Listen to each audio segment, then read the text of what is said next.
viewers at home, we are panning away from your regularly scheduled program to look into science and how cool science can be. So all you need for today are your eyes and your ears. There's no assignment. Just make sure that you are enjoying. Alright, so there's a little bit of juice. It's a heart. There we go. Doing a dissection today. Okay. Well, looks like I'm going to have to wash this sweatshirt. Okay, so all that we're really going to do today is we're just going to identify some structures, and good news is that you guys can see exactly what I can see. That's why I like the top-down view, because we can orient each other the same way. So this is a sheep heart, and judging by the other one that I have, I'm guessing, I don't know, but I'm guessing that this is female, because it is a little bit smaller than the other one. That, or it was just a really healthy, skinny sheep. But this is definitely an adult. This is not a baby. Where do you get these things? There's a website that you can order all the dead specimen that you want off of. It's called Carolina Lab Corporation. You can order anything dead, and it will come preserved to your address that you send it. That seriously, yeah. They have a lot, all the dissection stuff that we use. All, like, you can order like tools on there. You can order chemicals, like for chemistry activities. You can order beakers and goggles and, you know, lab manuals and stuff. Anything science you can order off of Carolina. We also use a website called Flint Scientific as well. Okay, so both of those will work. But yeah, literally you could be like, I want 30 cow eyes sent to my house, and they would let you. They wouldn't ask any questions. They'd take your money and give you the eyes. But of course, all of these, I hope, are used out of the good of science. Okay? So before we actually start labeling and opening this up and checking out all the stuff on the inside, we're actually going to take this bad boy back to the sink, and we're going to see if we can get some water to flow through these tubes, and then I'll explain kind of what tubes are being flowed through where, what's coming out of what. So we're going to try to see if that works. So, since Thomas has his own camera, hey, would you mind holding my iPad and walking to the sink with me? That would be great. Okay. Miss Schick, I would ask you to refrain from using my real name. Okay. T Gizzle. No. Gizzle. Just put like a little duck sound over when I say your name. I can't. I'm not good at editing. Okay. Okay, good. So what we're gonna do at the sink here, and you're gonna see that this heart is gonna be touching the sink, and I'm gonna touch the handle, and we're gonna touch here and everything. This whole sink, I do a thorough like cleaning after you guys are done with it, so that in case anybody uses it, it's all sterile. But it's going to have to touch. It's okay. It's just this. What's really tough to explain to people is that this material is actually really clean. It's not really dirty like people would expect it to be, like, you know, infectious. It's not. It's probably one of the cleanest things that you'll ever see. It's completely sterile because it was once living, and we don't want any bacteria transferred onto our, oh, that's a great light, onto our specimen. Okay? Somebody just came in. Does someone want to go hit the allow? I'll wait for you to come back. 1 minute, people. Right on the board. Go over to the board. Oh. And then quickly get that in a minute. Yep. Awesome. Okay, so what we're going to do is we're going to try to see if we can track the water going through the faucet and see if we can find where it's going to come out. So this big opening hole right here, this is your aorta. So we're going to see if we can get some blood flow through the aorta, and then we're going to talk about where it comes out. Okay, so we're going to turn this on.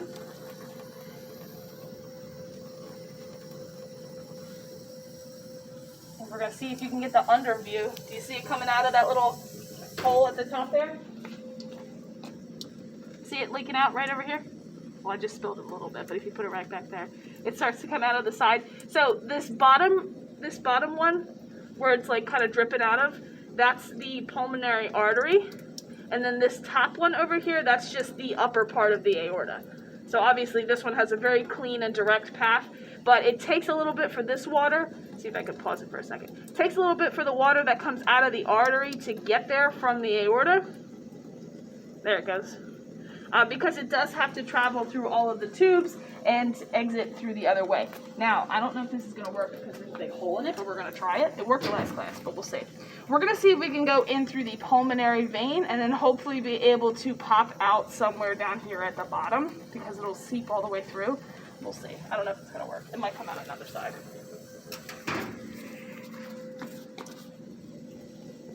Is it making it way? Yep, there it goes.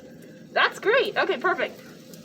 I'm glad that actually worked out. So there's a little bit trickling down from the bottom here out of this bottommost slit because the water is going in through the pulmonary vein and then going all the way down into the deepest part of the ventricles. And because I have this cut here, it's basically leaving out of that cut. But normally what would happen is if this was completely sealed, you could essentially fill this up and then dump it out of the aorta, which I don't know if I'm going to be able to do, but we'll see. Oh, there it goes. Just a little bit made it up out of the aorta, but that's pretty cool to see. Hey. Okay, we're going to go back and we're going to look at the inside now. Don't get too close, please. This is the heart.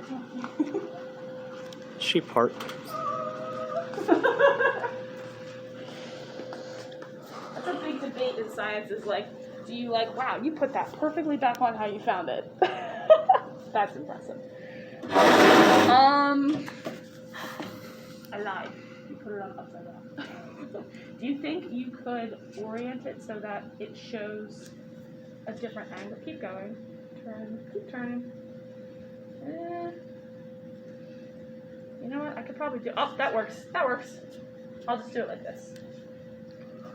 That works. Okay, cool. So I'll just do it this way. Cool. It's just easier for them to be able to see if they're looking at like what we're looking at too. Okay, so let's talk about what we have here. So this is our sheep heart. It's going to look relatively like the animated heart that you've seen before with like the two big crests and then it goes down into a point. That's mainly just because the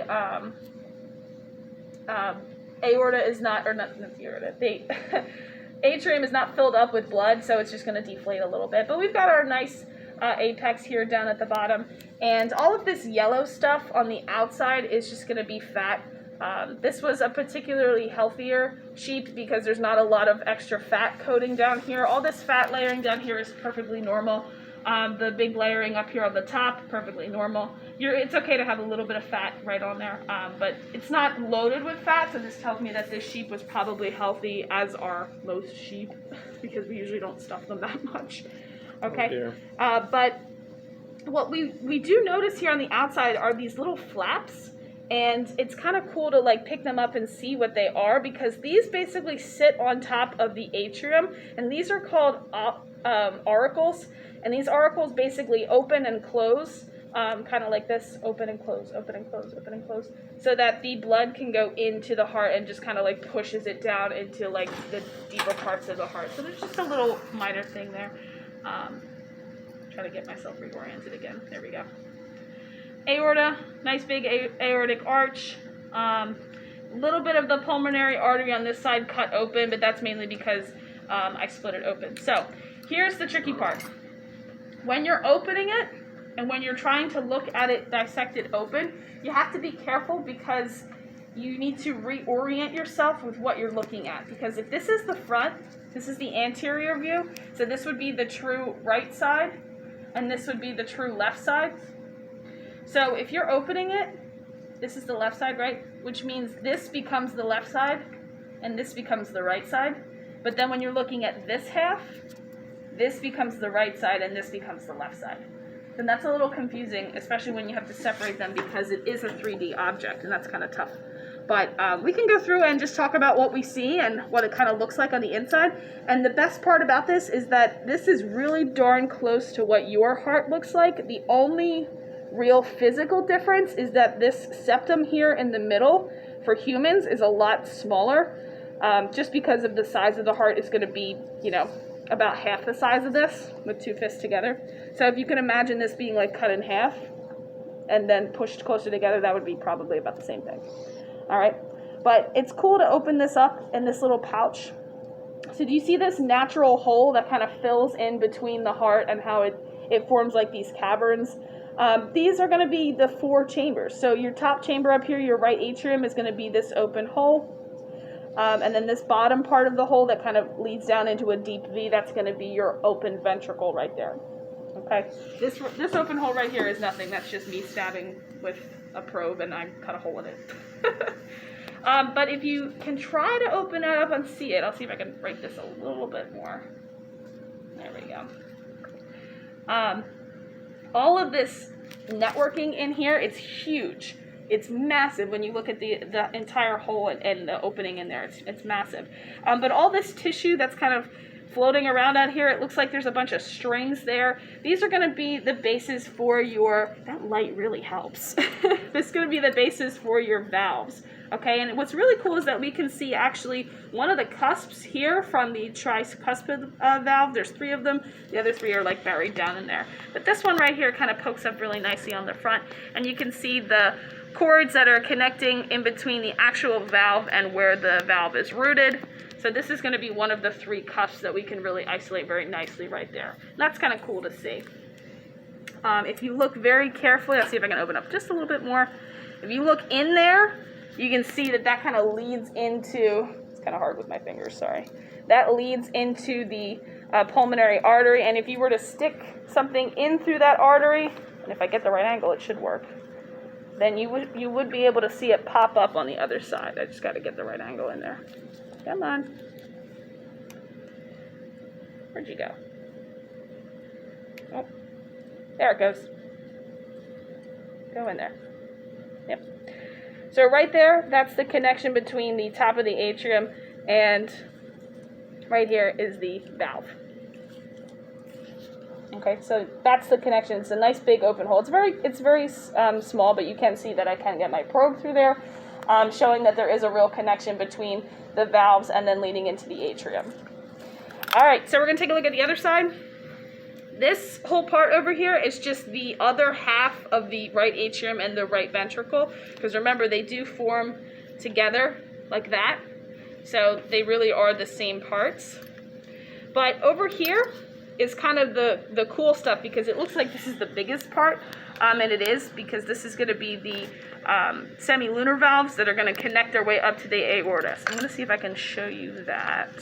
Get you a good angle to see it. Kind of have to, it's very tough to visualize because it is 3D, but all of this tissue right here, these are your valve on the other side. This is going to be the bicuspid valve, and then connecting right here, very nice specimen right there. You can see those semilunar valves. That actually is really, really cool. So this is the aorta, right? This big guy. Up, can you let them in? Thank you. This big tubule right here that I'm kind of sticking my finger through, right? And if I open it up, you can still see my fingers kind of all the way through it. So this is the aorta, and then all the way down here, do you see this structure right here? Those are your semilunar valves. So they really just look like little flaps of skin that are kind of cut and look very different than the strings that are over here on this side. Thank you. But that is your aortic semilunar valve, those little flaps right there. And then maybe I'll be able to see the pulmonary ones. I don't think I'm going to be able to get a good view of them. Looks like this is one right here. It's in the right space, that's why I'm thinking it. Yeah, this is probably the closest we're going to get to it. But the pulmonary artery would be right through this opening, and then you'd be able to stick it and go throughout the back. And that's going to be your pulmonary semilunar valves right there. Okay, that kind of forms the whole rest of the thing there. This little flap that keeps flapping around up here, this is just what's left of the pulmonary artery. You can see that there could be a hole through there. You could actually get your way through there. But it looks like they chopped it off, or they ended it where it should have. I don't really like that because you can't really see everything. Maybe it goes right there. Yeah, that's kind of the back piece of it, and then that would make sense because then that would connect to the left atrium. Yeah. But it seems like it's kind of just like stops. And I'm like, oh, that's not really fair. Where's the rest of the tube? But that's pretty much it. That's your pulmonary artery. That's that big one that comes off the right. Nice. Cool. Yep, so you could open up and see everything. This big one in the middle here, that's going to be the bicuspid valve. I had to reorient myself for a second. But yeah, that's pretty much it. I mean, the cool thing about this is that you can actually see really nicely on this side. I actually didn't see this on the other one. I saw it down here, but this is a nicer one. All these little white dots on the myocardium there, those are myelinated spots. Remember we talk about in the nervous system. Yeah, myelination is like electrical activity. So all here is going to be all where the electricity would flow through the heart, and it would start up here, it would work its way down, and then spike its way back up again. Does it smell a little bit? I can't smell it as bad because my mask is on, but yeah, definitely not the best Probably smelling. because you have that little plastic part. Yeah, maybe. But this is cool. I mean, if you like looking at stuff like this, then you're weird like me, but that's okay. What I was going to say was, if you like looking at stuff like this and you like learning about it and seeing what you practice into actual like substances, then you definitely need to pursue science in some way, because you'll get to do dissections like this all the time, especially if you like anatomy and you want to go into nursing and things like that, or teaching anatomy or studying that. I ended up doing, in my whole like college career, I ended up doing maybe like at least a dozen, but I would say probably around 20 dissections total of different objects, of different things that were once living, and just cutting them into them and looking at them and seeing all the different parts. And, you know, I was never the person in our groups that would write the essays at the end or do the lab analysis. I would always be the one with the scalpel and cutting everything and saying, this is what this part is and this is what this part is. Do you have that down? Okay, great. This is what this is. And I'd like rip it open and they'd be like, oh my God, you're weird. But, you know, that's why I get to teach it now. So if you enjoy stuff like that, I encourage you to pursue that as best as you can. But if this is not your thing and you're grossed out, don't worry. We're in the last like 30 seconds of it. And on a normal class period and a normal day, you'd probably be working with taking some notes or writing down some really good observations. It's not like everybody would get to cut it, but I always offer the ones who would like to, they're always welcome to. So I don't know if either of you now have an interest, but I have a scalpel and an organ. If you wanted to like cut the aorta off, you're welcome to try. It's just like cutting a steak. Honestly, it's just like cutting a steak. Are there any questions from our viewers at home about what we looked at? If you wanted me to show you anything, or